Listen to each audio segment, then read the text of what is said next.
Olá, tudo bem? Que alegria te receber em mais um episódio do Dreamcast. Eu estou aqui com a minha parceira de sempre, a professora Renata Alves Gaspar, e hoje a gente tem um convidado super especial, que além de um professor admirável, é um amigo nosso e alguém que tem uma trajetória aí bem inspiradora na efetivação dos direitos humanos e principalmente quando a efetivação desses direitos depende de decisões judiciais.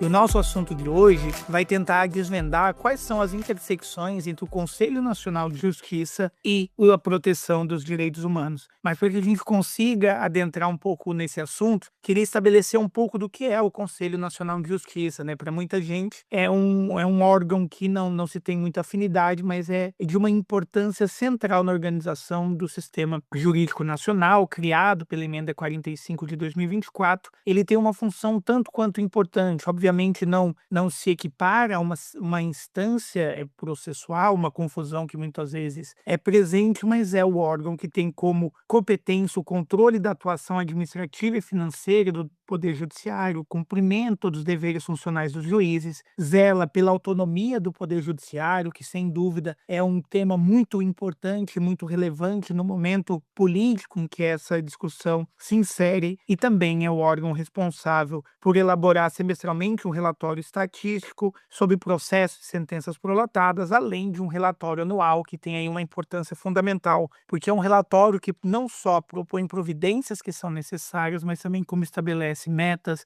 como estabelece objetivos para o poder judiciário brasileiro. E é interessante tratar do CNJ, porque trata-se aí de um órgão, de um conselho, que de um ponto de vista da fiscalização, em 31 de dezembro de 2023, lidava com mais de 83 milhões de processos e uma força de trabalho, aí considerando os diversos tribunais e diversas instâncias, de mais de 440 mil pessoas. Mas o Conselho Nacional de Justiça não encerra as suas atribuições nesses pontos em que eu trouxe. Algo muito interessante que vai ser objeto da nossa discussão são as unidades de monitoramento e fiscalização das decisões do Sistema Interamericano de Direitos Humanos. E para essa conversa a gente não poderia ter um convidado mais especial do que o professor Tiago Oliveira Moreira, que é professor associado da Universidade Federal do Rio Grande do Norte, onde é professor credenciado e coordenador do programa de pós-graduação em Direito. O professor Tiago é mestre pela UFRN, mestre e doutor pela Universidade do País Basco. E aí, o que traz ainda mais conexão com o nosso tema, se já não bastar a sua vasta experiência acadêmica, né? Sem dúvida, quem estuda direitos humanos já se deparou com algum dos seus artigos. Ele é membro da Unidade de Monitoramento e Fiscalização de Decisões, Deliberações e Recomendações do Sistema Interamericano de Proteção aos Direitos Humanos, tanto da Justiça Federal da Quinta Região,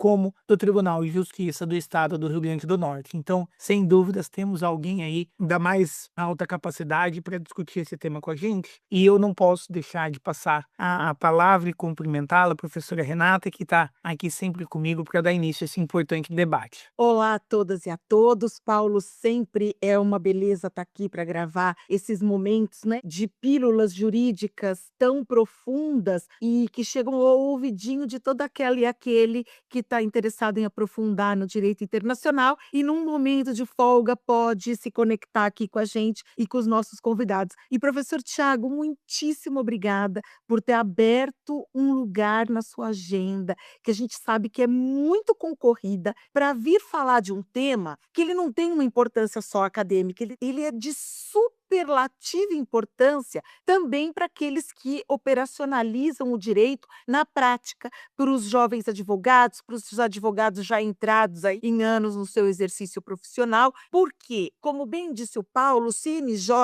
que vem aí em 2004 com a emenda de reforma do Poder Judiciário, ele inaugura no nosso sistema uma figura de accountability horizontal do Poder Judiciário, mas dentro da estrutura do Poder Judiciário, ou seja, ele apreende um formato externo do Brasil, mas quando ele é absorvido no Brasil, ele é absorvido de uma forma diferente, porque apesar de fazer um accountability, ele está dentro da estrutura do poder judiciário. E pensar nesse diálogo do CNJ com o direito internacional, ainda mais com a proteção internacional dos direitos humanos, passa a ser super importante, não só desde o âmbito da pesquisa, mas também do âmbito da prática. Então, eu quero agradecer, assim, em meu nome, em nome do Paulo, da escola, essa oportunidade que você tem nos dado. E já antes de te dar a palavra, já vou te dar a palavra com a primeira pergunta, porque assim a gente já começa num tom bastante elevado. E aí, para a gente começar esse bate-papo, eu gostaria de saber, em nome dos nossos ouvintes, desde a sua perspectiva, das suas pesquisas,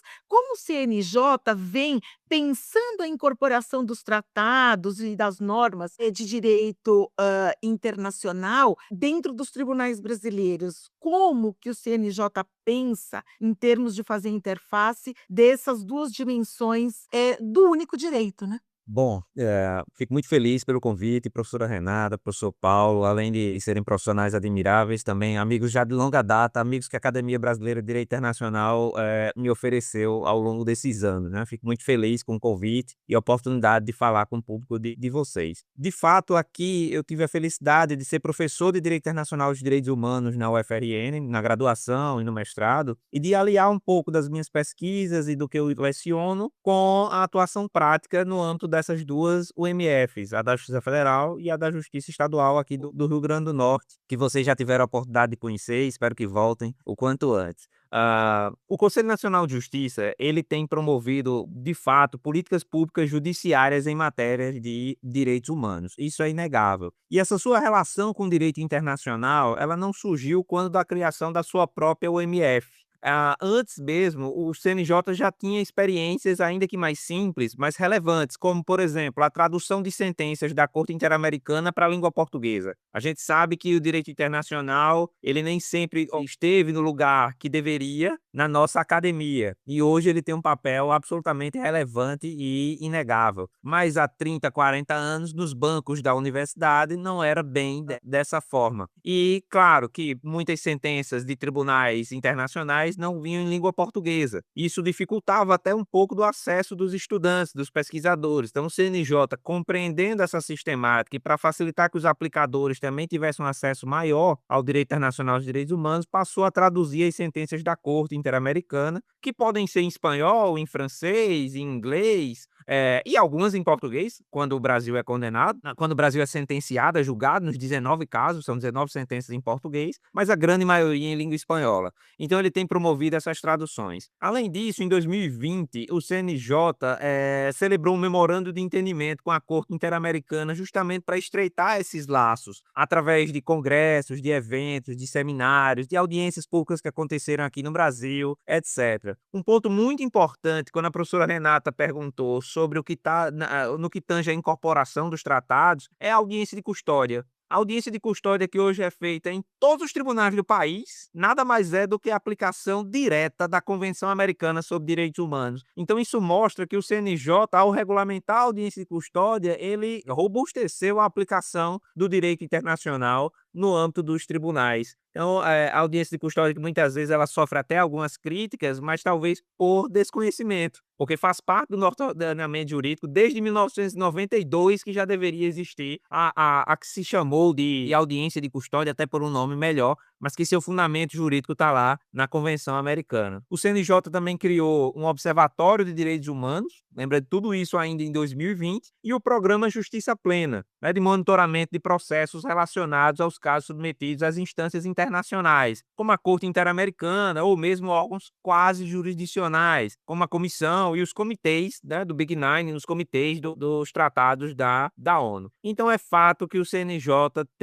tem se empenhado bastante na promoção dos direitos humanos que estão previstos em tratados internacionais, no desenvolvimento dessas políticas públicas judiciárias em matéria de direitos humanos. Pelo menos é essa expressão que eu tenho utilizado: políticas públicas judiciárias em matéria de direitos humanos, não nos direitos humanos no sentido dos direitos fundamentais que estão encartados na Constituição, porque isso ele faz desde a sua criação, afinal o judiciário é o paladino dos direitos humanos, mais os direitos humanos previstos ou emanados de tratados internacionais. É finalmente um órgão do Poder Judiciário que se dedicou a reconhecer a relevância do direito interamericano dos direitos humanos, né? Então o CNJ, ao meu sentir, tem feito isso muito, muito bem. Professor, eu acho que a resposta tocou em pontos muito interessantes que abrem espaço para a gente continuar esse diálogo. Eu acho que é bom, sempre importante ouvir como essas decisões impactam o cotidiano, né? Porque a gente sempre pensa, o caso ele tem um efeito direto nas partes que estão envolvidas, mas ele não deixa de trazer reflexos para a sociedade como um todo, principalmente porque a Corte Interamericana vai fazer uma análise do direito, né? Embora as medidas de reparação sejam aquele indivíduo, mas essa conversão em política pública, como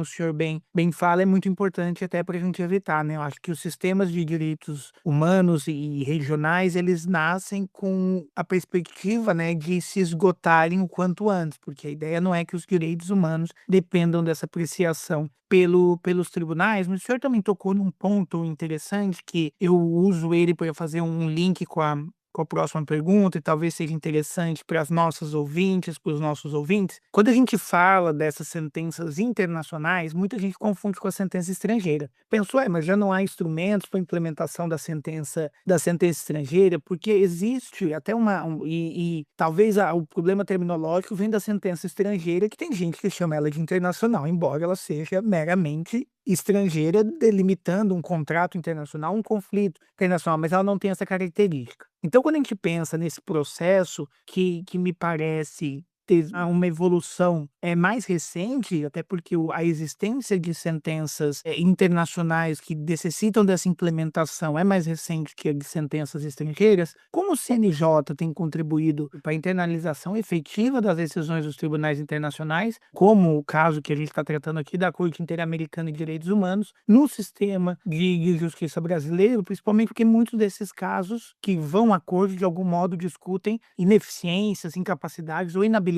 do Poder Judiciário na análise em instâncias inferiores. Perfeito, Paulo. Excelente pergunta. O CNJ ele tem avançado cada dia mais nessas políticas públicas judiciárias em matéria de direitos humanos. E algumas respondem ao questionamento que você muito bem colocou. Eu vou elencar três principais. Primeira, a criação das chamadas da OMF do CNJ, Unidade de Monitoramento e Fiscalização de Decisões e Deliberações da Corte Interamericana. A segunda medida, a segunda política seria a Recomendação 123 de 2022. E, por fim, o Pacto Nacional do Judiciário pelos Direitos Humanos. É fato que essas três medidas elas têm causado todo um impacto relevante no nosso sistema judiciário. E aí, falando um pouquinho sobre cada uma delas, no início de 2021, o CNJ ele editou a resolução número 364, em 12 de janeiro de 2021, criando essa UMF, assim que ficou chamada, Unidade de Monitoramento, Fiscalização em Decisões e Deliberações da Corte Interamericana. Essa UMF, ela serve justamente para monitorar, inicialmente, a sua configuração, decisões e deliberações da Corte, como sentenças, medidas provisórias e opiniões consultivas. Aqui, professor Paulo, professora Renata, é muito interessante porque o CNJ ele foi até longe, porque ele disse que das deliberações da Corte não envolveria só sentenças de mérito, mas também as medidas provisórias, são uma espécie de tutela de urgência, e as opiniões consultivas, os pareceres consultivos, como o que acabou de sair sobre a emergência climática e que eu tive a felicidade de recentemente publicar um artigo já sobre controle de convencionalidade em matéria climática. E aí, claro, foi um pouco antes da opinião consultiva, mas essa opinião pode servir de parâmetro para controle de convencionalidade no ordenamento jurídico brasileiro, sem dúvida. Avançando um pouquinho mais recentemente, o CNJ ele resolveu alterar a sua normativa e ele editou uma nova resolução ampliando o escopo dessa OMF. E aí, isso foi em 2024. E aí, essa OMF ela passou a trazer não só a fiscalização das decisões da Corte Interamericana, mas também as decisões e manifestações, recomendações da Comissão Interamericana. Então,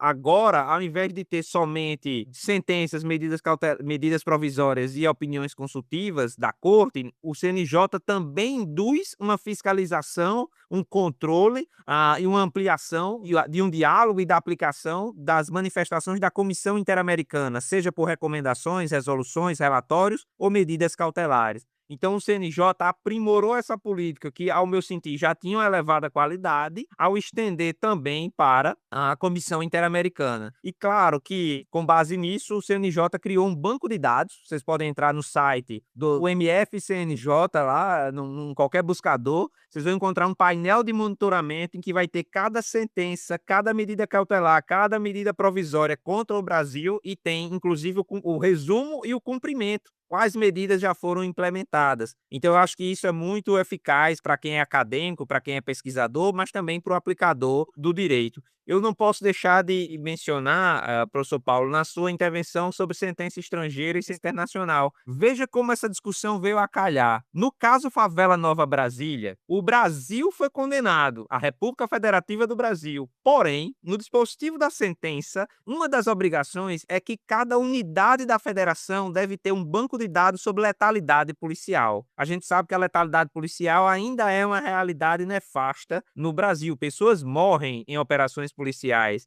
Pessoas, quando eu digo, não são só criminosos, pessoas inocentes muitas vezes também são vítimas da letalidade policial. E nesse caso da Favela Nova Brasília, olha só que interessante as coincidências dessa vida. Eu fui contratado pelo Ministério Público do Rio Grande do Norte para ministrar um curso sobre Sistema Interamericano e Controle de Convencionalidade para os promotores e assessores. E aí tinha um promotor com atribuição de controle externo da atividade policial. Me ouviu falando desse caso, Favela Nova Brasília, etc. E emitiu uma recomendação para o governo do estado criar o banco de dados, porque o estado não tinha, fazendo executar a decisão Favela Nova Brasília contra o Brasil. Ou seja, isso mostra que a sentença veio produzir efeitos aqui no Rio Grande do Norte. Resta saber, em São Paulo está produzindo efeitos, no próprio Rio de Janeiro, em outros estados, mas aqui no Rio Grande do Norte ele recomendou, o estado não cumpriu e ele ajuizou a ação. Quando chegou para o juiz, o magistrado disse: é sentença estrangeira, a sentença da corte. Então ela precisa passar por homologação lá no STJ.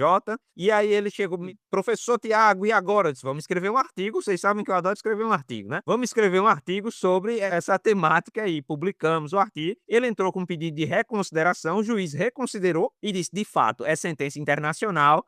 O Brasil se submete à jurisdição da Corte Interamericana, não tem que homologar. E já saiu, inclusive, a decisão de mérito. E obrigando o Estado do Rio Grande do Norte a criar esse banco de dados. E esse é o primeiro caso que a UMF do TJ do Rio Grande do Norte está monitorando se o Estado está cumprindo a decisão da Corte Interamericana, que já foi reconhecida toda a sua eficácia, toda a sua validade, enfim, toda a necessidade de produzir efeitos pelo próprio Tribunal de Justiça do Rio Grande do Norte. Então, isso só foi possível por força dessas iniciativas do Conselho Nacional de Justiça. Então, o CNJ, além de ter criado sua própria UMF, nessa resolução 544 de 2024, determinou que cada Tribunal de Justiça tem que ter sua própria UMF. Aqui no Rio Grande do Norte, na minha terra potiguar aqui dos comedores de camarão, nós temos a UMF do TJ do Rio Grande do Norte, do TRT da 21ª Região e da Justiça Federal da 5ª Região, no TRF em Recife, e nós temos também do TRE, a Justiça Eleitoral, também criou a sua UMF. Então, aí já queria deixar, professor Paulo, professora Renata, para quem estiver ouvindo aqui, será que no estado que você advoga já tem um MF? No tribunal que você atua tem um MF? Se você tiver um caso de grave violações aos direitos humanos e que tenha repercussão, eventualmente, de um entendimento da Corte Interamericana, você, advogado, já pensou em peticionar ao MF para monitorar esse caso, em provocar o MF do tribunal em que está tramitando? Nós tivemos um caso aqui do Povo Chucuru, município de Pesqueira, Pernambuco. E aí o tribunal se deparou com o MF para julgar esse caso. E aí a UMF foi convidada a ficar à disposição dos desembargadores para esclarecer eventuais sobre esse caso do Povo Chucuru. Felizmente, uma decisão que antes era pró-não indígenas, ou seja, violando o entendimento da Corte Interamericana, mudou o tribunal, mudou o seu posicionamento e passou a confirmar a decisão da Corte Interamericana para promover a desintrusão, a retirada dos não indígenas, e hoje o território indígena Chucuru está devidamente protegido graças à atuação do TRF da 5ª Região, com um pequeno apoio da sua UMF, que é a UMF mais antiga do país, por sinal. A UMF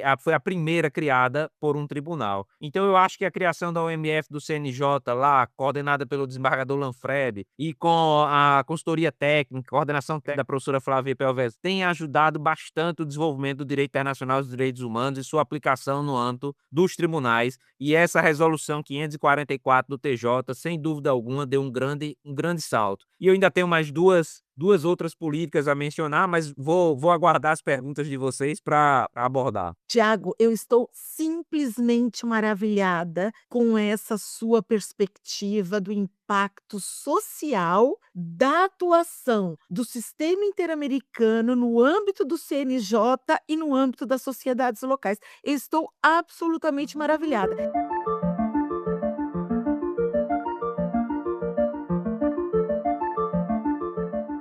E a minha pergunta, ela vai ao encontro dessa sua última observação, porque veja, a gente sabe que quando a gente trabalha com a proteção internacional dos direitos humanos, existe uma série de dimensões e uma série de camadas que são necessárias a gente atingir para que essa concretização ocorra na vida prática, já seja bem nos processos judiciais ou como um impacto direto na sociedade, que é esse que você acabou de relatar aqui para gente. E a gente sabe que tudo isso passa pela educação em direitos humanos. Então, quando a gente fala de proteção internacional dos direitos humanos, para além das normativas, para além das discussões puramente jurídicas, a gente precisa ter uma formação disso. Inclusive, o operador jurídico precisa ter uma formação. Então, a minha pergunta é, sobretudo, vendo a importância do que uma aula fez no seu estado, ou seja, você foi dar uma aula de formação para magistrados, essa aula suscitou uma questão importante e que foi realizada em função da sua intervenção.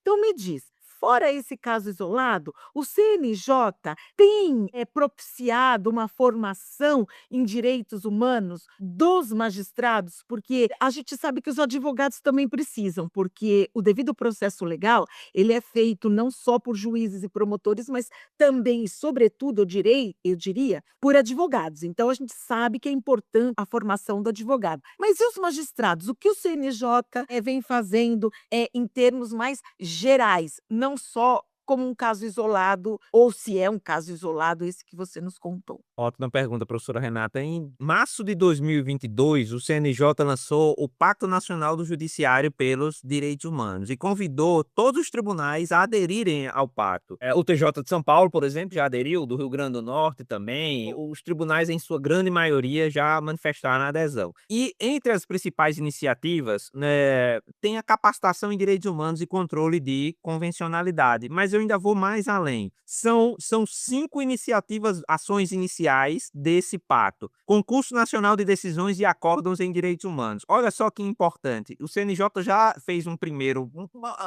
anos antes, mas depois do pacto ele já realizou um e está realizando o segundo. Isso motiva o magistrado a cada vez mais concretizar os direitos humanos, aplicar as normas interamericanas ou onusianas de proteção aos direitos humanos, colocar isso em suas sentenças, suas decisões, seus acordos e depois concorrer a esse concurso. A inclusão da disciplina de direitos humanos nos editais de concurso. Hoje, para ser magistrado no Brasil, tem que saber direito internacional dos direitos humanos, porque foi quase 10% do último concurso, do concurso unificado, do Enem da magistratura, como ficou batizado popularmente, né, do Exame Nacional, quase 10% da prova foi de questões de direito internacional dos direitos humanos. Então é bem relevante, é um número bem relevante.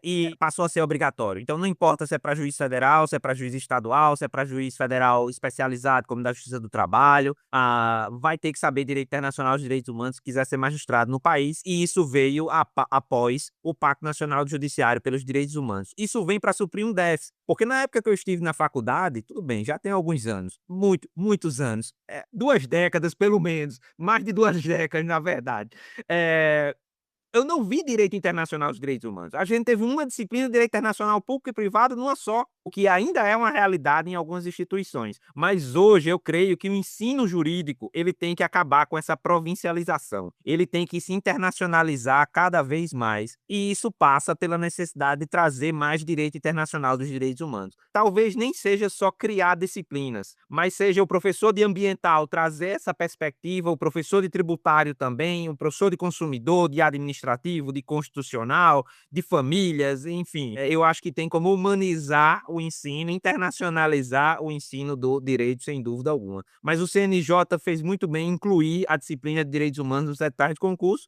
Eu fiquei até muito feliz, porque o programa é praticamente idêntico à da disciplina que eu ensino aqui na graduação em Direito da UFRN. A capacitação em Direitos Humanos. A Escola Paulista da Magistratura, inclusive, foi a primeira a firmar parceria com o CNJ e com a Infam, a Escola Nacional de Formação e Aperfeiçoamento de Magistrados, e lançou um curso sobre controle de convencionalidade. Daí para frente, outros tribunais já fizeram, como o TRF da Quinta Região, a SMAF. Eu lembro que eu também fui convidado, eu, a professora Flávia Pelvezan, o ex-juiz da Corte Interamericana, Patrícia Pasminho, a professora Flaviana Nóbrega, lá da UFPE, a professora Patrícia Perrone, que também é do CNJ. Enfim, esses cursos de capacitação, eles estão acontecendo. Agora, no final do mês, eu acho que 31º, enfim, agora no final do mês eu estou no TRE, aqui do Rio Grande do Norte, ministrando sobre direitos humanos e direitos políticos, controle de convencionalidade em matéria eleitoral, para o pessoal da Justiça Eleitoral, para os magistrados. Então, isso é dentro desse processo do Pacto Nacional do Judiciário pelos Direitos Humanos. O CNJ também publicou uma série de cadernos de jurisprudência, de concretização dos direitos humanos, LGBTQIAPN+, povos indígenas, mulheres, enfim, eu tive a oportunidade, ainda não foi publicado, mas de atuar, de escrever uma parte do caderno sobre direitos dos migrantes. É mais um grupo em situação de vulnerabilidade que necessita de aprimoramento de conhecimento dos magistrados para concretizar os seus direitos. E o CNJ também tem promovido congressos,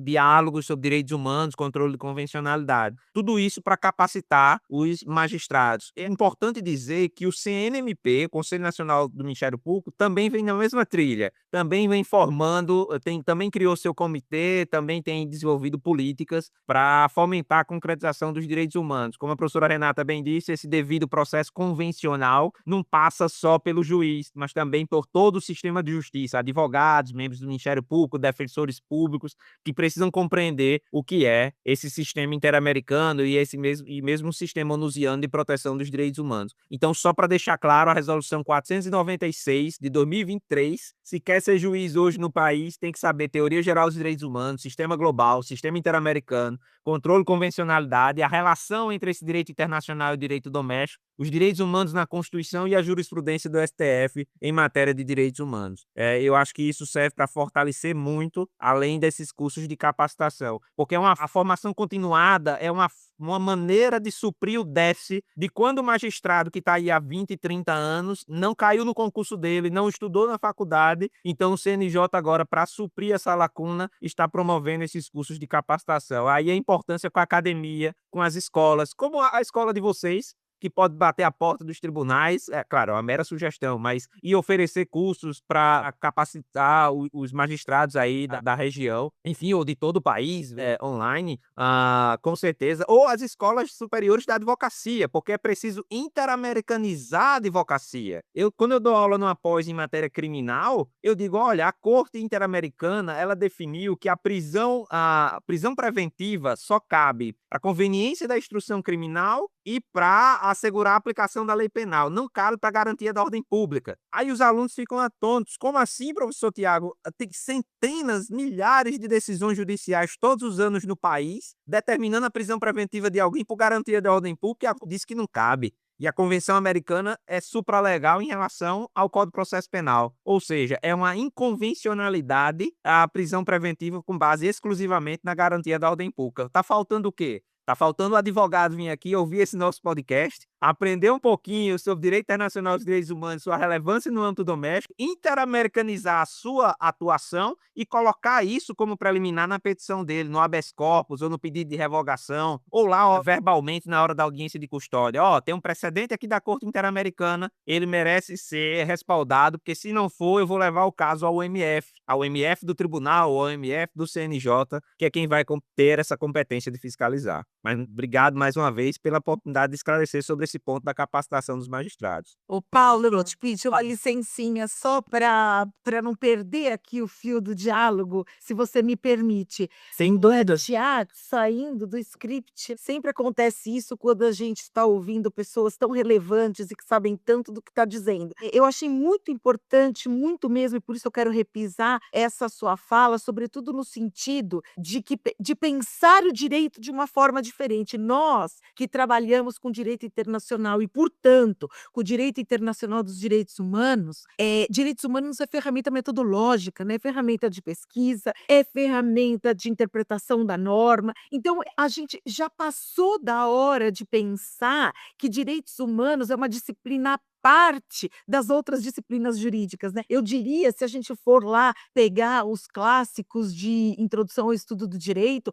em especial o Tércio, né, quando ele fala o que foi os direitos humanos para o direito, né? Por que que o direito não implodiu com o julgamento de Nuremberg? E ele diz ali no seu manual de ED, ele diz, não implodiu porque o que o direito fez foi se adaptar mudando a regra de calibração. Então, o que era legalidade passou a ser legitimidade à luz dos direitos humanos. Então, direitos humanos é ferramenta de espelho de legitimidade do direito. Então, não dá para a gente pensar em estudar direito civil sem estudar à luz dos direitos humanos, direito penal sem ser à luz dos direitos humanos, direito eleitoral e assim sucessivamente. Então, eu quero te agradecer muito, porque são muitos os alunos que escutam os podcasts e que eles precisam entender que direitos humanos não é apenas um direito especial, porque quando você vai lá nos currículos e tem que preencher, né?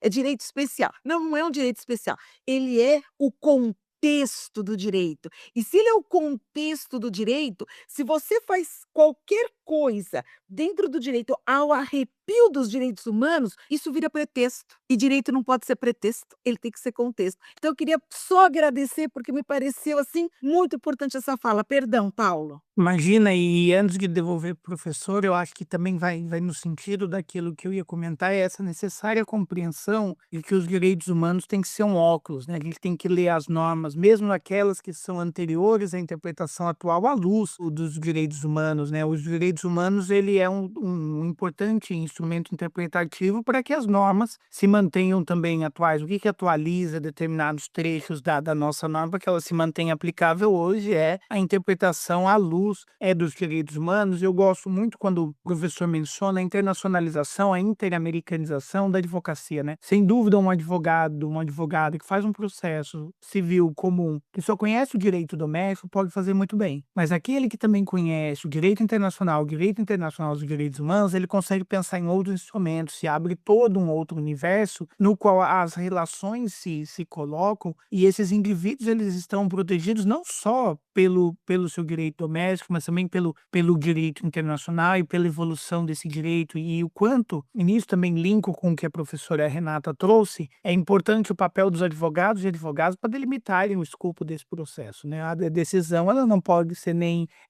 extra petita, ela não pode ser além daquilo que as partes pedem, embora os direitos humanos devam e possam ser reconhecidos de ofício, mas o manejo que as partes oferecem para o processo é bem importante. E quando o professor Tiago, dessa importância na formação, gostei de ouvir bastante da formação continuada, né? Porque a gente tem um judiciário, principalmente os juízes de entrâncias finais, juízes e juízas que já estão há um tempo exercendo, né, a sua função e não passaram por essa avaliação criteriosa que hoje tem e sem dúvida estão e devem estar abertos e abertas para essa perspectiva. Mas uma dúvida que me traz, e eu gostaria de ouvir um pouco do senhor, é do ponto de vista da operacionalidade, né? O Brasil, ele é um país de justiças estaduais, de maneiras estaduais também de seus processos, a gente tem justiça estadual, justiça federal, justiça militar, a gente tem aí uma divisão plural, e aí eu acho que eu vou até em algo que poderia ter sido um pouco antes nessa função, em que lugar que o CNJ se coloca. Então, se eu tenho uma decisão que ela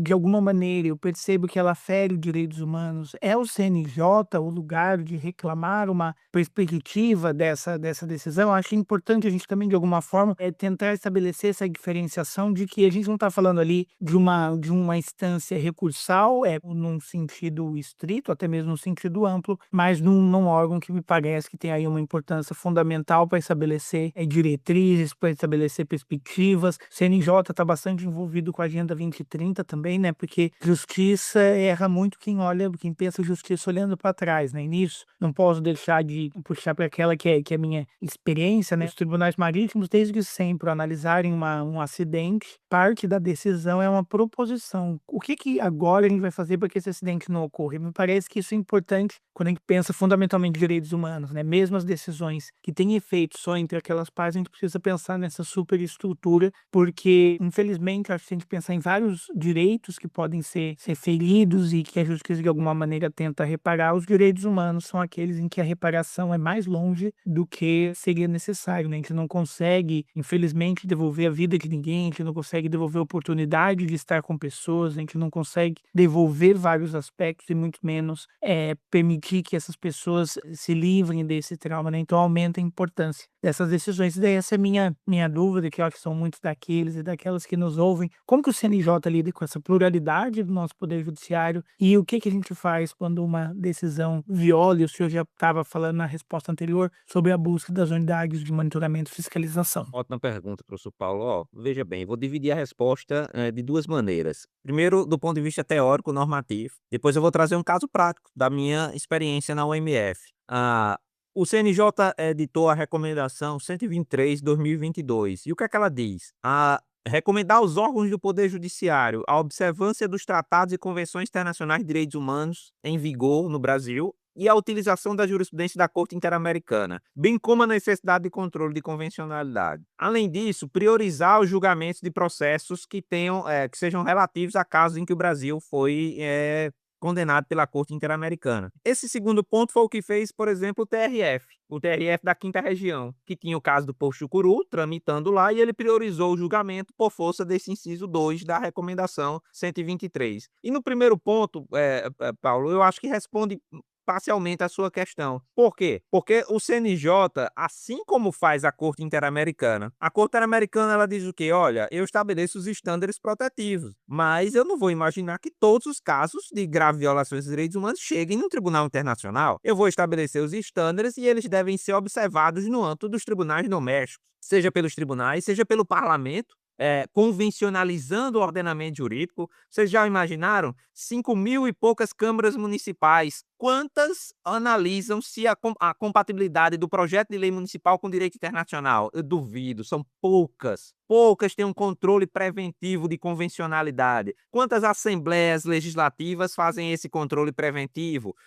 Ou seja, até o Congresso Nacional, a gente tem um trabalho sobre controle preventivo, o controle de convencionalidade feito pelo Poder Legislativo, no caso da reforma trabalhista. E nós analisamos cada ata de discussão no Senado e na Câmara, quantos tinham analisado a compatibilidade da proposta com as convenções da OIT e com as normas interamericanas de proteção ao trabalhador. Sabe quantas menções tem? Nenhuma. Isso mostra que o nosso Congresso, o nosso parlamento, o nosso legislador, ele não está convencionalizado ainda. Ele precisa passar por esse processo. As políticas públicas também, muitas políticas públicas são definidas por imposição do direito internacional. Então, o direito internacional diz, como a Corte Interamericana, você tem que desenvolver uma política antimanicomial, como teve no caso do Ximenes Lopes. E hoje, o Ceará é exemplo disso, desenvolveu essa política. Mas, voltando aqui para o Poder Judiciário, teve essa descentralização. O CNJ diz, eu sozinho num país continental como o Brasil, como em inúmeros tribunais, não vou conseguir. Então, eu vou recomendar para que cada tribunal observe os tratados e convenções, dialogue com a jurisprudência da Corte Interamericana e, ao meu ver, academicamente aqui, eu já vou lançando essa tese, o SNJ reconheceu os efeitos erga omnes das sentenças da Corte Interamericana, a tese da coisa interpretada, mesmo para casos em que o Brasil não foi condenado, porque ele diz que o judiciário tem que utilizar a jurisprudência da Corte, mas não diz que era aquela contra o Brasil, as 19 sentenças contra o Brasil. Então, ao meu sentir, reconheceu esses efeitos erga omnes. Então, a decisão lá do México, que, por exemplo, competência da Justiça Militar da União para julgar civil. Ora, tem uma lei de 2017 dizendo que a Justiça Militar, São Paulo tem Justiça Militar especializada, que ela pode julgar civil. Não pode, a Corte Interamericana tem 8 decisões dizendo que não cabe. Então, é inconvencional a lei de 2017, não é uma lei antiga, é uma lei recente, dizendo que pode julgar civil. Então, eu acho que houve uma descentralização muito sábia do CNJ, Paulo, em fomentar que cada juiz seja um juiz interamericano, que cada juiz aplique as normas interamericanas, dialogue com a jurisprudência da corte e promova o controle de convencionalidade. Mas um juiz só, ele não vai conseguir, não. Ele precisa do Ministério Público, da advocacia, da Defensoria Pública. E aí é que eu vou fazer esse gancho da importância dessa recomendação com a atuação da Defensoria Pública. Por quê? Nós recebemos um caso, eu fui inclusive o relator, lá na OMF da Justiça Federal, olha aí, Renata e Paulo, que era dos indígenas, do povo indígena Tapeba, no município de Caucaia, Ceará. É na Grande Fortaleza, na região metropolitana. E esse caso teve uma medida cautelar da Comissão Interamericana, que quem levou o caso para lá foi a Defensoria Pública da União. Então, o papel do sistema de justiça de um órgão relevante que é a Defensoria Pública. E depois, a comissão, junto com a defensoria, acionaram a UMF do CNJ, que acionou a UMF da Justiça Federal, e o caso chegou para a gente. Ó, tem essa medida cautelar, o que é que está acontecendo aí? Eu fui designado relator e submeti a minuta de um informe técnico, em que nós analisamos a situação do povo indígena Tapeba, situação sociojurídica deles, da demarcação do território, dos conflitos, etc. A medida cautelar em si, o que é uma medida cautelar,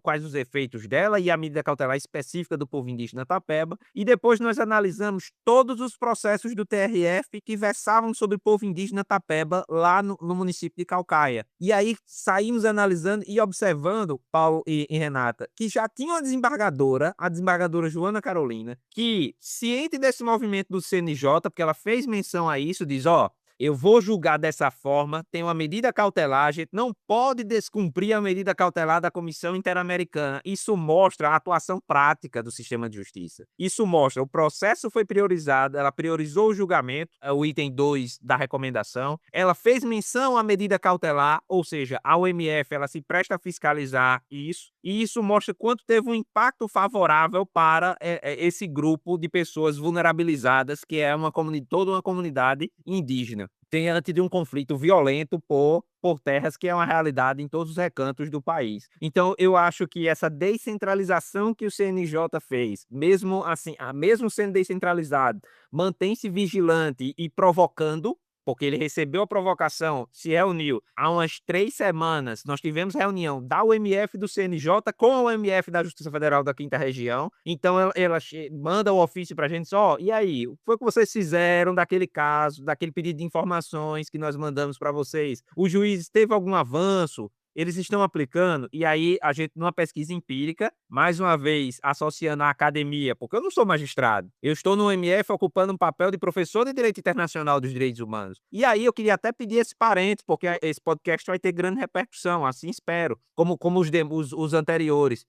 Você, colegas que são professores de Direito Internacional, procurem seus espaços também nessas UMFs. Batam as portas, coloquem os seus programas de pós-graduação à disposição, vocês que têm linhas de Direito Internacional, porque, às vezes, tem um profissional, eu estou lá gratuito, eu não ganho nada para estar lá, mas eu tenho a visibilidade do meu programa, eu tenho a inserção social do programa de pós-graduação que eu faço, eu tenho os direitos humanos sendo concretizados, eu tenho acesso a informações para escrever e publicar os meus artigos científicos, enfim, eu acho que é uma interação, melhor dizendo, entre a academia, entre a escola do direito internacional brasileira e o sistema de justiça, que eu acho que isso vai enriquecer. Então, ao meu sentir, toda o MF deveria ter um professor de direito internacional, um internacionalista fazendo parte.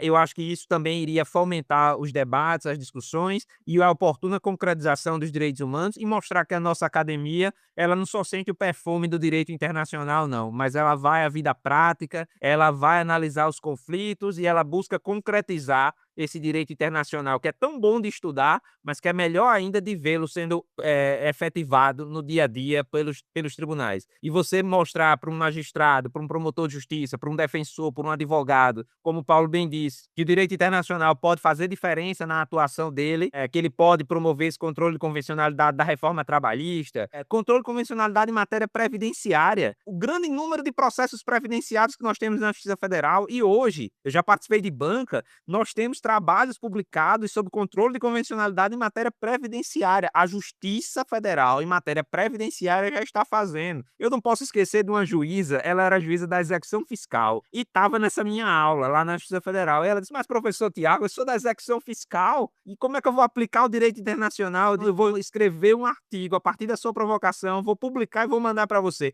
Garantias convencionais interamericanas do contribuinte, porque o contribuinte também tem direitos humanos previstos na seara internacional e que devem ser concretizados pelo juiz da execução fiscal. Então, é em todos os ramos, em qualquer área de atuação, no direito do mar, afinal, aqui eu moro em Natal. O Oceano Atlântico é a minha fronteira com a África.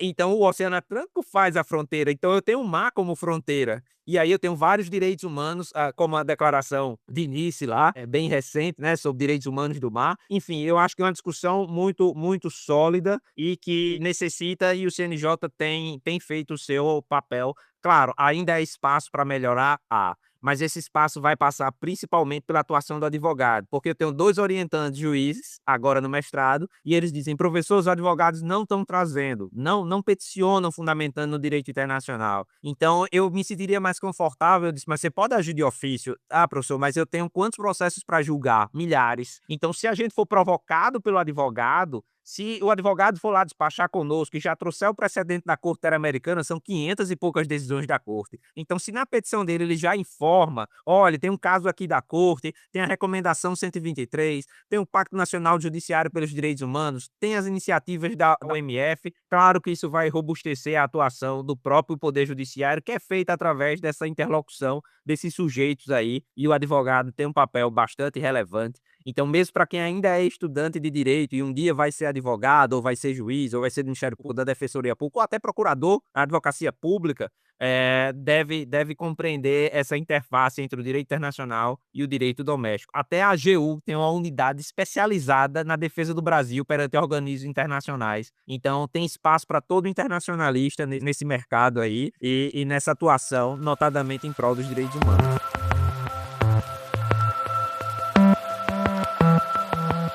Tiago, não é à toa que o advogado é essencial à administração da justiça, né? Eu costumo dizer para os alunos que quem força o sistema para ele responder é sempre o advogado. Porque por mais que os juízes saibam direito internacional, supondo sem conceder, como diriam os espanhóis, que os juízes soubessem direito internacional, na verdade, quem força para obter uma resposta, seja positiva ou negativa, é o advogado. E por isso ele é essencial à administração da justiça. Eu aqui te escutando, eu me lembrei do professor Thomas Bergenthal, que dizia que direitos humanos se faz com os 3 Hs em inglês, né? Cabeça, mãos e coração. E eu acho que a sua fala, ela vai ao encontro. Quer dizer, se o professor Thomas Bergenthal te escutasse nesse podcast, ele ia dizer: é isso que são os direitos humanos. É exatamente isso. Então, esse episódio, eu acho que ele é fundamental como princípio, como meio e como fim. E aqui na escola, a gente tem uma máxima, né?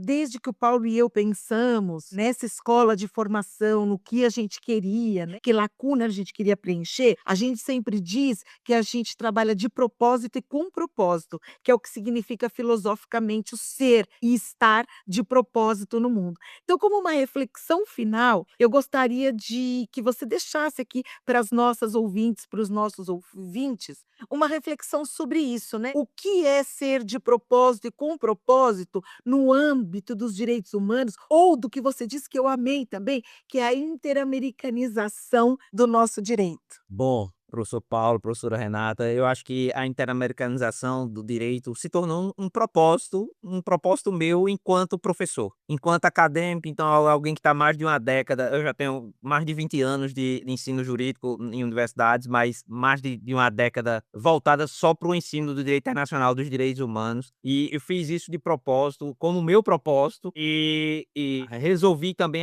bater as portas, não abrir, mas bater as portas de outros órgãos, como dos tribunais, colocar minha força de trabalho à disposição, porque na verdade é tudo isso em prol, não de uma visão romantizada dos direitos humanos, de que a ONU vai resolver todos os problemas da humanidade, mas de que o juiz que eu posso peticionar aqui em Natal, ele vai conseguir ou vai tentar mitigar as graves violações dos direitos humanos e que eu vou poder me socorrer disso. e que para isso, quando o meu aluno às vezes me pergunta na sala de aula: "Professor, e a efetivação de tudo isso que você está ensinando?" Eu estou aqui para formar futuras gerações que vão me deixar orgulhosos da efetivação dos direitos humanos. Então, se pelo menos vocês, daqui a 10, 20 anos, estiverem concretizando os direitos humanos, eu vou envelhecer com um propósito, como foi muito bem dito pela professora Renata, que foi de ter feito minha parte, de ter tentado transmitir um pouco dessa vocação que eu acho que eu tenho, que é de ensinar sobre direito internacional dos direitos humanos e tentar aliar os conhecimentos teóricos e práticos. Por isso que eu acho que a interamericanização é das políticas públicas, ela é do ensino jurídico, ela é da atuação do Poder Judiciário, do Ministério Público, da Defensoria Pública, da Advocacia Pública e privada, sem dúvida alguma, e mesmo, claro, do nosso parlamento, que deve evitar editar leis que violem os direitos humanos, que infelizmente ainda vem acontecendo no Brasil.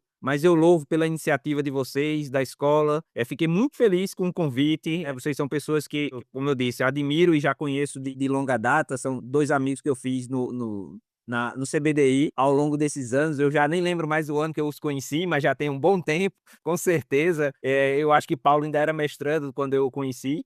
Quiçá, talvez, não sei nem se foi antes, enfim, mas já de longa data.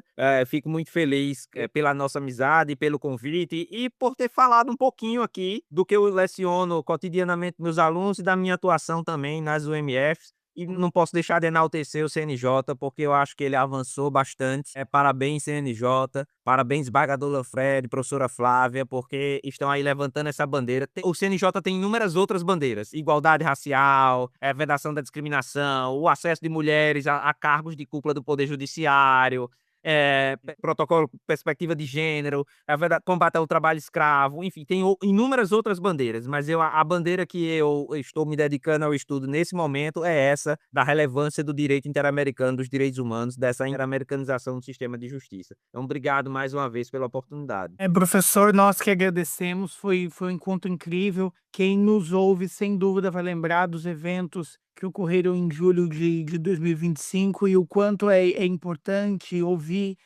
o quanto as instituições jurídicas do Brasil, elas não só são rígidas, independentes, mas como elas também estão de olho no futuro. Fico muito feliz, sem dúvidas, não posso deixar de mencionar que se conheceu, ainda estava na graduação, o quanto eu particularmente admiro o trabalho do professor, que como poucos buscou fazer da faculdade uma ponte, nunca um muro. Eu acho que isso também é um exemplo para aqueles que nos escutam interessados na docência. Eu acho que eu nunca ouvi do professor Tiago ao longo desses anos algo que não tivesse uma aplicação prática, algo que não fosse mudar a vida de alguém, o cotidiano de alguém. Eu acho que isso é muito poderoso, é muito relevante, principalmente quando a gente está em instituições públicas e consegue reverter de maneira tão imediata esses resultados, né? Não que as publicações não sejam relevantes por si só, mas essa atuação, essa perspectiva, esse cuidado em conhecer ao seu redor, né? Quantos de nós, ao lecionarmos uma instituição, e faço até minha própria meia-culpa, não conhecemos comunidade, né? E pelo contrário, o professor Tiago sempre usou da sua docência, da sua capacidade para impulsionar essas relações com a sociedade. Então, professor, muito obrigado.